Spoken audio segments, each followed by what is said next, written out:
ভারতের সাথে বড় ধরনের যুদ্ধের সম্ভাবনা দেখছেন না পাকিস্তানের সাবেক জাতীয় নিরাপত্তা উপদেষ্টা মঈদ ইউসুফ। তবে ভারতের পক্ষ থেকে পদক্ষেপ নেওয়ার সম্ভাবনা এখনও আছে বলে মনে করেন তিনি।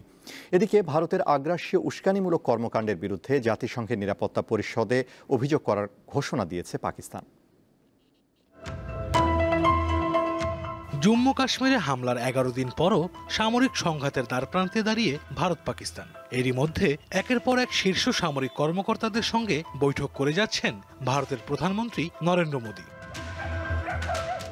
সেনা ও নৌবাহিনীর পর এবার ভারতীয় বিমান বাহিনীর প্রধান air chief marshal AP Singh এর সঙ্গে জরুরি বৈঠক করেছেন মোদী। কাশ্মীরে হামলার পর এটি ভারতীয় প্রধানমন্ত্রীর তৃতীয় সামরিক শীর্ষ পর্যায়ের বৈঠক। এ সময় উপস্থিত ছিলেন প্রতিরক্ষা মন্ত্রী রাজনাথ সিং, জাতীয় নিরাপত্তা উপদেষ্টা অজিত ডোভাল, প্রতিরক্ষা স্টাফের প্রধান জেনারেল অনিল চৌহান ও ৩ বাহিনীর প্রধানরা। থেমে নেই পাকিস্তানও। সেনাদের ঝালাই করে নিতে সামরিক মহড়ার পাশাপাশি ক্ষেপণাস্ত্র পরীক্ষা চালিয়েছে ইসলামাবাদ। এদিকে চলমান উত্তেজনার মধ্যে একে অপরের পতাকাবাহী জাহাজকে নিজেদের বন্দরে ঢোকার অনুমতি না দেওয়ার ঘোষণা দিয়েছে ভারত ও পাকিস্তান। প্রথমে ভারত পাকিস্তানি জাহাজে নিষেধাজ্ঞা দেয়, পরে পাল্টা জবাবে ঠিক একই পদক্ষেপ নেয় পাকিস্তান।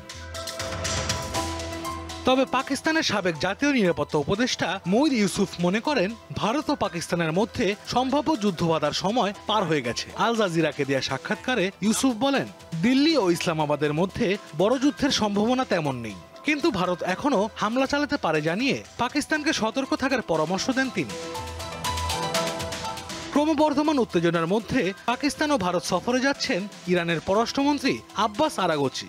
সোমবার পাকিস্তান গিয়ে দেশটির শীর্ষ কর্মকর্তাদের সঙ্গে দেখা করবেন তিনি। সপ্তাহের শেষের দিকে ভারত সফর করবেন ইরানের পররাষ্ট্রমন্ত্রী।